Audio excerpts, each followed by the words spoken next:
Pemirsa, kita akan memasuki Habarnam Panambayan. Pembangunan jembatan HKSN hingga Wehini masih terkendala dengan adanya beberapa buah rumah warga yang belum terbebaskan lantaran warga menilai harga yang ditawar pemerintah Kota Banjarmasin terlalu murah. Mengatasi permasalahan ini, Komisi 3 DPRD Banjarmasin pun menggelar rapat dengar pendapat bersama instansi terkait di ruang rapat mini DPRD Banjarmasin.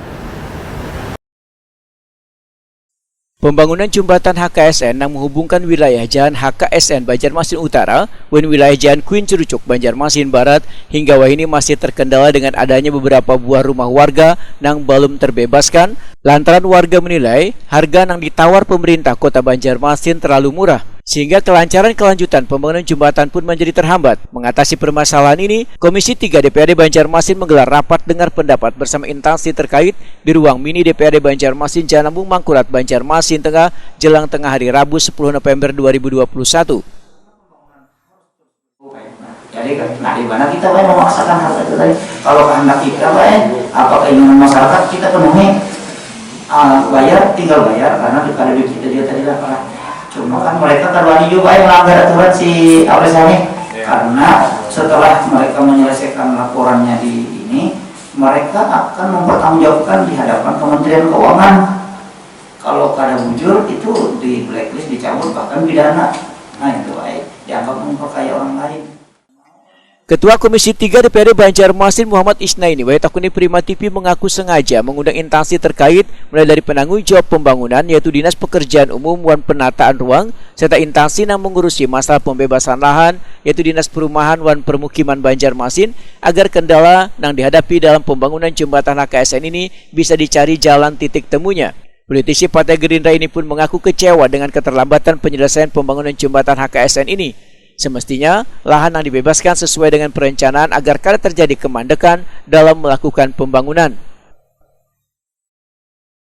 Dimana kalau tidak ada pembebasan yang clear and clean, tentunya kami dari Dewan tidak akan lagi mau menganggarkan pembangunan itu sendiri, dikarenakan hal ini juga menjadi satu problem yang cukup panjang dan menyita waktu dan dari segi pemanfaatan misal pembangunan sendiri menjadi terkendala.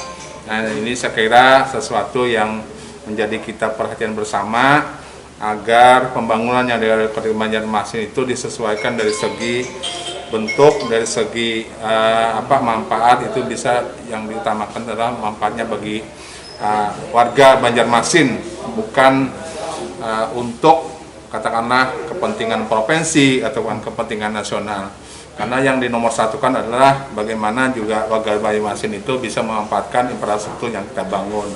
Setelahnya nanti, apakah nanti dikoneksi dengan kepentingan provinsi, saya kira itu sesuatu yang mungkin akan berjalan dengan sendirinya. Tetapi satu hal, karena ini adalah duit dari warga, ya tentunya yang lebih diutamakan.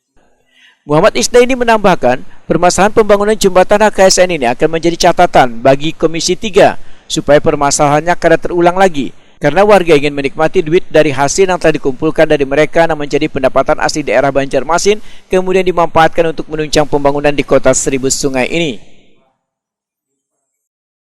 Adalah warga. Jadi kalau sekarang sampai terlantar sampai 2 tahun pembangunan itu sendiri, ini saya kira sesuatu yang menjadi satu presiden buruk lah bagi pemerintah kota dari segi perencanaan maupun DED itu sendiri mengalami perubahan-perubahan yang notabene kita mengalami macam kemandekan dari pembangunan itu sendiri, dikarenakan dari segi perencanaan pun penganggaran itu mengalami perubahan-perubahan sedemikian rupa.